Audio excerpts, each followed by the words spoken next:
Welcome to the Purple Party known as Purple Nerd Channel, home for all those who geek out on all things Prince related. Time Waits for No One was released on May 24th, 1989 through Prince's Paisley Park Records. Oddly enough, the album only charted in the Netherlands, peaking at number 79. 3 singles were released: 20th Century Express, which unfortunately did not chart, Jaguar, which also did not chart, and Time Waits for No One, which made it to number 63 on the R&B charts. Videos were released for 20th Century Express, as well as Time Waits for No One.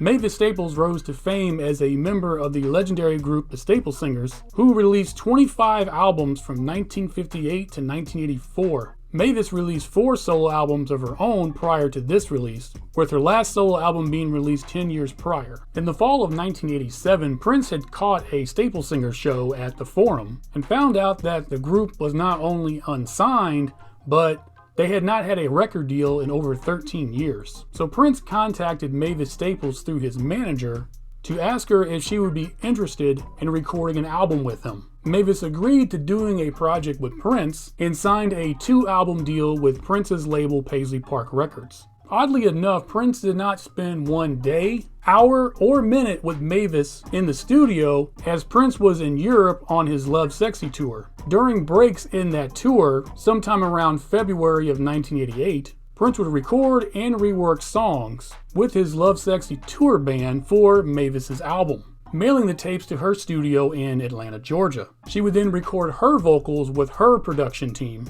comprised of Al Bell, Homer Banks, and Lester Snell, with Lester Snell adding additional music to each song, giving the trio and Mavis co-producing credits. Although Mavis's and Prince's schedules would cross in London in the summer of 1988, where they would for the first time actually record together face-to-face at Olympic Studios. Of course, they recorded the song God Is Alive, which was never released.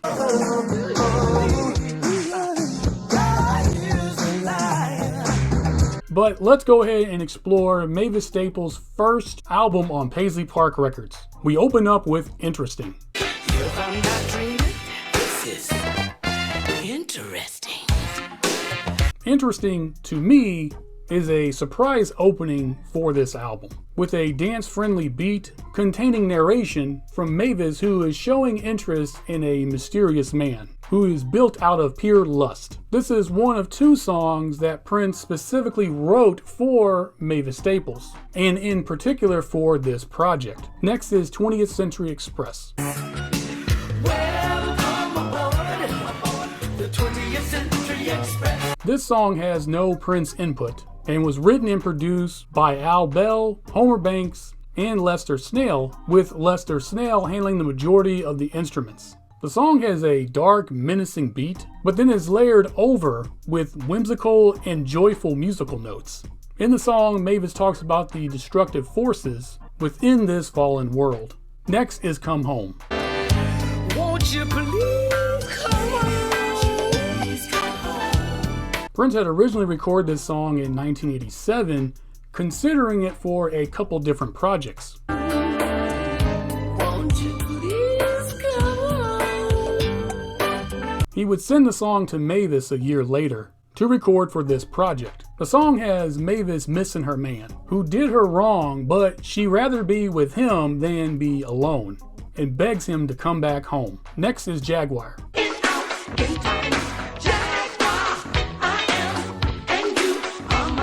Just like the previous song, Prince recorded this song originally in 1987, offering it to Mavis a year later. The 1987 version of this song that Prince had recorded actually features Sheena Easton on lead vocals, as she was hoping that Prince would produce her next album. But due to scheduling conflicts, Prince just couldn't commit to her project. This funky groove has Mavis being a jaguar, a feline term used before the term cougar existed. Next is Train. There's a train in the morning that will take us. Prince originally recorded this song in 1986. There's a train in the morning that will take us. With plans of it being on the canceled album Dream Factory, as well as the canceled album Crystal Ball. Prince submitted the song to Mavis in late June of 1988. The song has the narrator giving their lover the option to stay or leave. And if I'm being honest, Prince's version of this song is superior to Mavis's version, as his vocal performance outshines Mavis's vocal performance on this song, and the additional keyboard work by Lester Snell on Mavis's cut of the song is just flat out terrible. Next is the old songs. They are playing the old songs. Now this song right here, this ballad has Mavis reminiscing on the classic music of old. The song was written and produced by Al Bell, Homer Banks, and Lester Snell with no input from Prince. Next is I Guess I'm Crazy. Crazy about you, boy. Guess I'm crazy. Yeah. Prince recorded this song in the summer of 1987. Guess I'm crazy. Crazy about you, girl. Reworking the song in the summer of 1988, sending it to Mavis Staples for this project. In the song, the narrator questions if the love they have for their significant other is simply being crazy in love, or are they clinically insane for this person. We close out with Time Waits for No One. Time waits for no one. Now this song right here, this ballad is blessed with some gospel, chords, and an amazing guitar solo by Prince. Background vocals are handled by Mavis herself, with Prince, Bonnie Boyer, and Sheila E. The song has Mavis telling her man that she doesn't have time to wait for him to grow up and be serious about their relationship. So she is moving on. This song started off as a demo, written, performed, and recorded by Mavis Staples. She sent the demo to Prince, who reworked the song and sent it back to Mavis to finish up.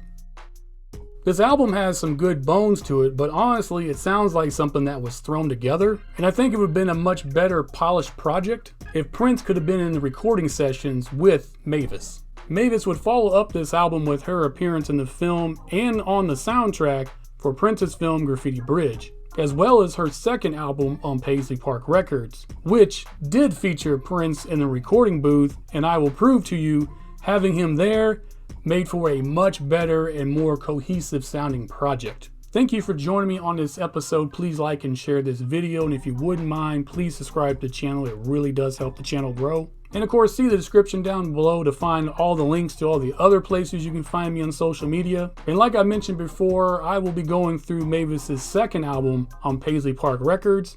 And until that next episode, I wish you heaven.